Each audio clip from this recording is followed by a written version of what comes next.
Volume number 30، حدیث number 726۔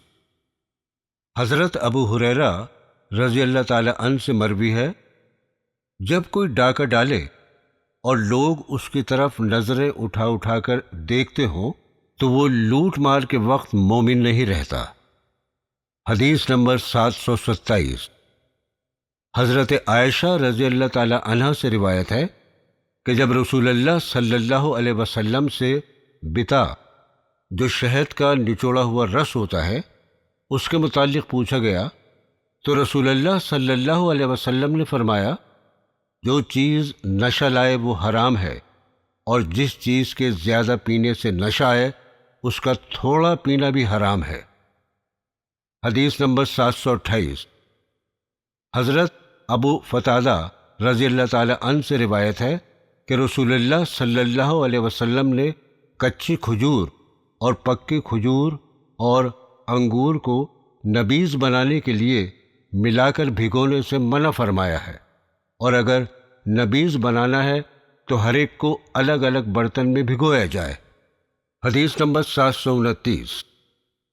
حضرت جابر بن عبداللہ رضی اللہ تعالی عنہ سے مروی ہے کہ حضرت ابو سعیدی رضی اللہ تعالی عنہ نقی کے مقام پر ایک برتن میں رسول اللہ صلی اللہ علیہ وسلم کے لیے دودھ لائے تو آپ نے فرمایا، تم اسے ڈھک کر کیوں نہ لائے؟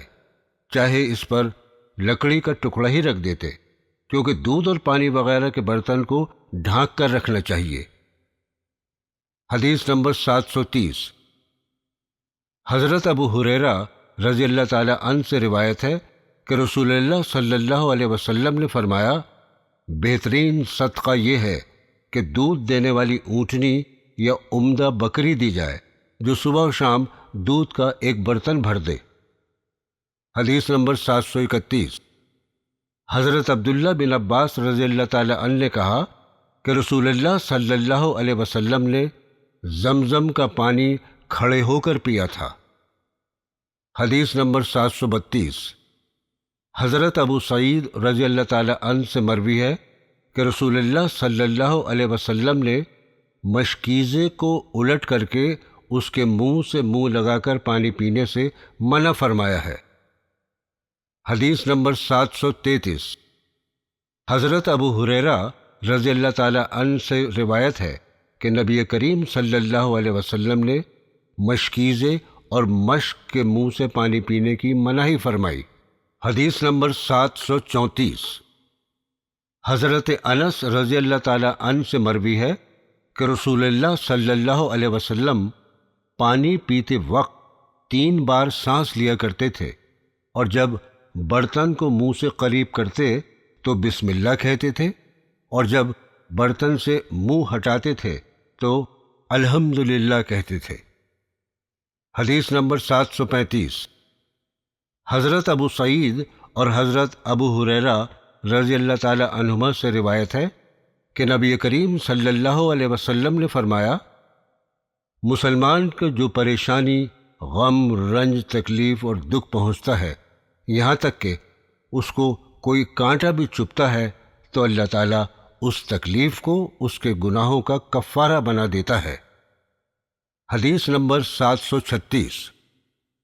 حضرت ابو ہریرہ رضی اللہ تعالی عنہ نے کہا کہ رسول اللہ صلی اللہ علیہ وسلم نے فرمایا، مومن کی مثال کھیت کے پودے کی طرح ہے، ہوا آئی تو جھک گیا اور ہوا رکی تو سیدھا ہو گیا۔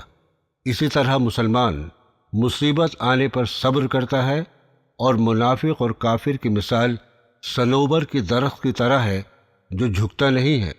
حدیث نمبر 737۔ حضرت ابو ہریرہ رضی اللہ تعالی عنہ سے روایت ہے کہ رسول اللہ صلی اللہ علیہ وسلم نے فرمایا، اللہ تعالیٰ جس کے ساتھ بھلائی کا ارادہ کرتا ہے تو اسے مصیبت میں مبتلا کر دیتا ہے۔ حدیث نمبر 738۔ حضرت عائشہ رضی اللہ تعالی عنہا نے کہا، میں نے بیماری کی سختی اس قدر کسی پر نہیں دیکھی جتنی رسول اللہ صلی اللہ علیہ وسلم پر ہوئی تھی۔ حدیث نمبر 739۔ حضرت عبداللہ بن مسعود رضی اللہ تعالی عنہ نے کہا، میں رسول اللہ صلی اللہ علیہ وسلم کے پاس گیا۔ آپ سخت بخار میں مبتلا تھے۔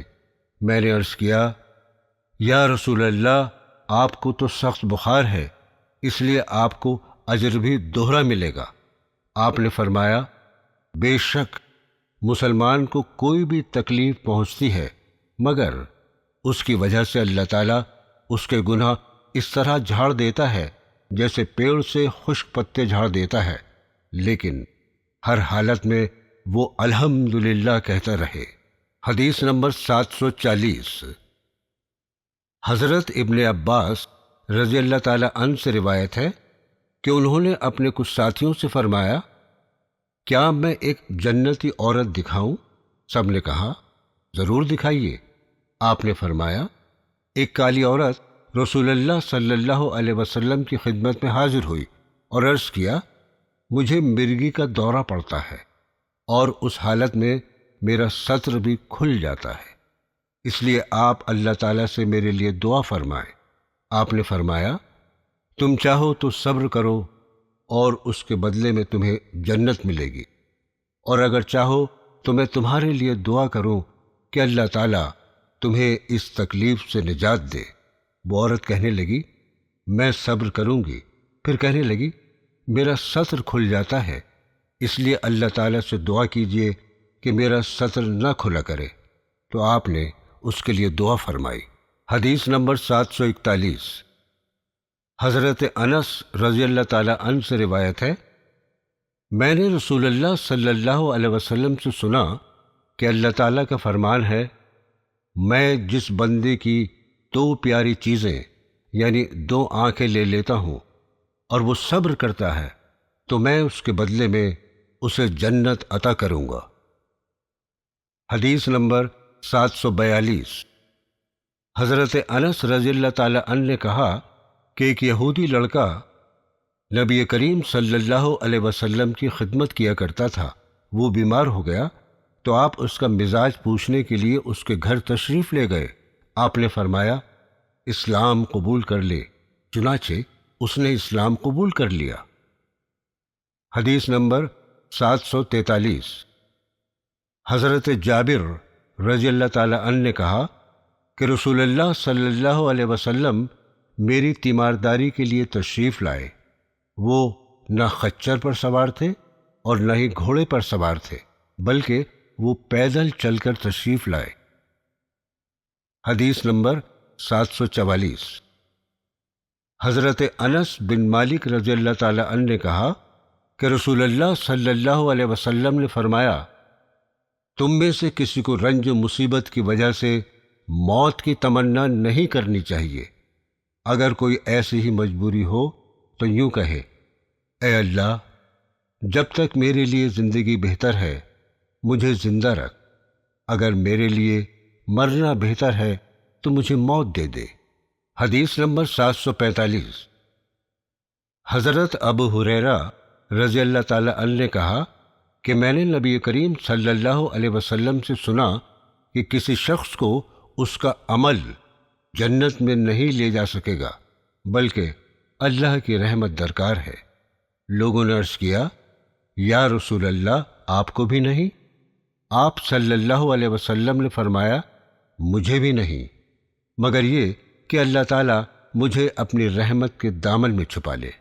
لہذا اخلاص سے عمل کرو، درمیانی راہ اختیار کرو اور دین کے قریب قریب ہو کر چلو، لیکن کسی بھی صورت میں موت کی تمنا نہ کرو، کیونکہ اگر نیک آدمی ہے تو اور نیکیاں کرے گا، اور اگر گناہگار ہے تو شاید اسے توبہ کرنے کی توفیق نصیب ہو جائے۔ حدیث نمبر 746۔ حضرت عائشہ رضی اللہ تعالی عنہا سے روایت ہے کہ رسول اللہ صلی اللہ علیہ وسلم جب کسی مریض کے پاس تشریف لے جاتے تھے یا کوئی مریض آپ کے پاس لایا جاتا تو آپ یہ دعا فرماتے، اے لوگوں کے رب، اس بیماری کو دور فرما، تو ہی شفا دینے والا ہے، لہذا شفا صرف تیری ہی طرف سے ہے، ایسی شفا عطا فرما جو کسی قسم کی بیماری نہ چھوڑے۔ حدیث نمبر 747۔ حضرت ابو ہریرہ رضی اللہ تعالی عنہ نے کہا کہ نبی کریم صلی اللہ علیہ وسلم نے فرمایا، اللہ تعالیٰ نے کوئی ایسی بیماری نہیں اتاری جس کی شفا پیدا نہ کی ہو، صرف موت اور بڑھاپے کا کوئی علاج نہیں۔ حدیث نمبر 748۔ حضرت ربیع بنت معوذ بن افرا رضی اللہ تعالی عنہ نے کہا کہ ہم رسول اللہ صلی اللہ علیہ وسلم کے ساتھ غزوات میں شریک ہوتی تھیں اور مسلمان مجاہدوں کو پانی پلاتی، ان کی خدمت کرتی۔ حدیث نمبر 749۔ حضرت ابو سعید خدری رضی اللہ تعالی عنہ نے کہا کہ ایک شخص رسول اللہ صلی اللہ علیہ وسلم کی خدمت میں حاضر ہوا اور عرض کیا، میرے بھائی کو پیٹ کی تکلیف ہے۔ آپ نے فرمایا، اسے شہد پلاؤ۔ وہ پھر لوٹ کر آیا اور عرض کیا، میں شہد پلا چکا ہوں لیکن آرام نہیں ہوا۔ آپ نے فرمایا، اللہ تعالیٰ نے سچ فرمایا ہے، شہد میں شفا ہے، اسے شہد ہی پلاؤ، وہ اسی سے بالکل ٹھیک ہو جائے گا۔ حدیث نمبر 750۔ حضرت انس رضی اللہ تعالی عنہ نے کہا کہ کچھ لوگوں کو بیماری تھی۔ انہوں نے کہا، یا رسول اللہ صلی اللہ علیہ وسلم، ہمیں یہاں ٹھہرنے کی جگہ عنایت فرما دیں اور ہمارے کھانے کا انتظام کر دیں۔ پھر جب وہ لوگ کچھ تندرست ہوئے تو انہوں نے کہا، مدینہ کی ہوا پانی خراب ہے۔ چنانچہ رسول اللہ صلی اللہ علیہ وسلم نے حرہ میں جہاں اونٹ بیٹھتے تھے وہاں پر ان کے ٹھہرنے کا انتظام کر دیا۔ پھر انہوں نے آپ کے چرواہے کو قتل کر دیا اور سارے اونٹوں کو ہاک کر لے گئے۔ رسول اللہ صلی اللہ علیہ وسلم نے ان کے پیچھے آدمی دوڑائے اور وہ پکڑے گئے۔ جیسا کہ انہوں نے چرواہے کے ساتھ کیا ویسے ہی انہوں نے ان کے ساتھ کیا۔